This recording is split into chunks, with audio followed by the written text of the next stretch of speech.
I would say that the most important thing is to find a professional home. And for me, that's SGIM. This year at SGIM, there's a commitment to excellence in teaching, a commitment to excellence in conducting clinical research, commitment to excellence in clinical practice that is just inspiring and encouraging. And we all do a lot of work, hard work where we are, and once a year it's very helpful to come and sort of to renew your commitment and to learn that you're sort of not alone in the struggle of providing high quality primary care. It really is your academic home. It's where there are people who understand what you want to do. It's where there are people who will support what you want to do.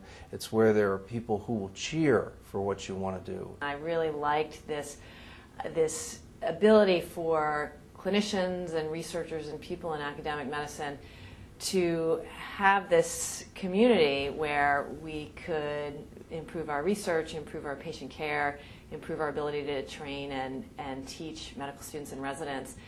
And I have just found this to be such a fun place ever since, and have developed so many friendships outside of my institution over the years by interacting with people that I've met at meetings. And I just think it's a really wonderful organization. To me, SGIM has meant a lot over the years. It's meant a place to return for regional and national meetings, to reconnect with friends and colleagues that I've met at other institutions over the year. It's meant that a place to collaborate professionally, to find common interests, to work on projects together, and also a place to find mentorship and support and people who are doing things that you aspire to do. SGIM is a place where I have a number of ongoing conversations with my kindred spirits. And so there are a lot of people that I've met and worked with over these many years in SGIM that I've started conversations with about any number of issues. And I continue those conversations. Some of them have lasted at least 15, almost 20 years of continuous discussion with a friend, a colleague, a fellow traveler in medicine.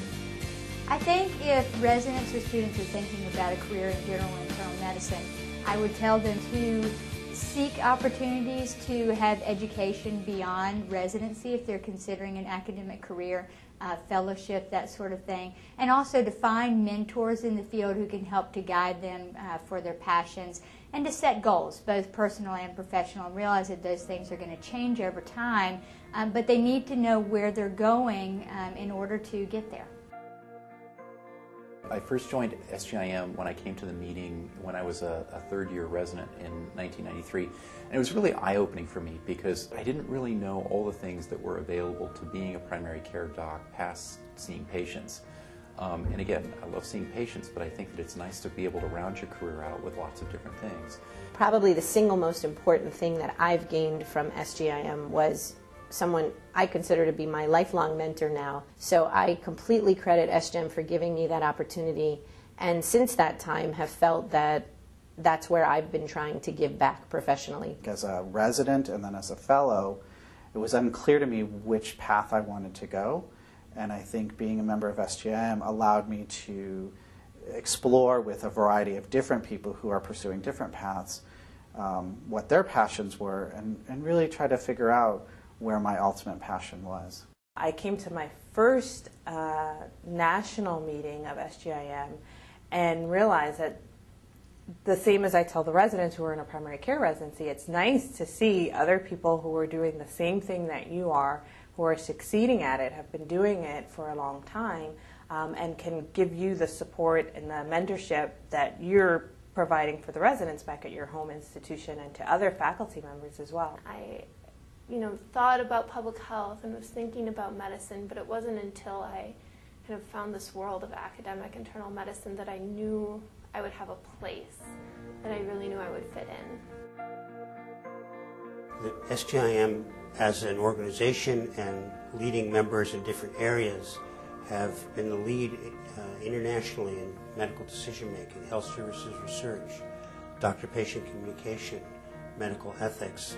Lots of the fields that are now perceived, for example, by the Obama administration as being what's going to make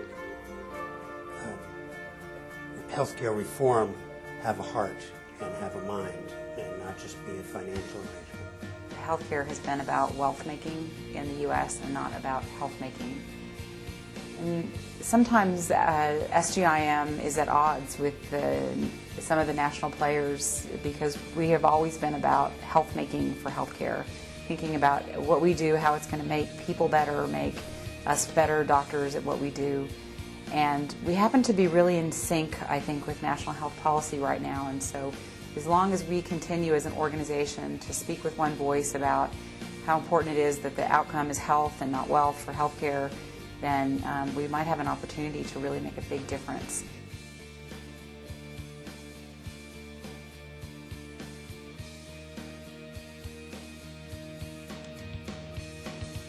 I think it's just been an invaluable part of my personal and professional development.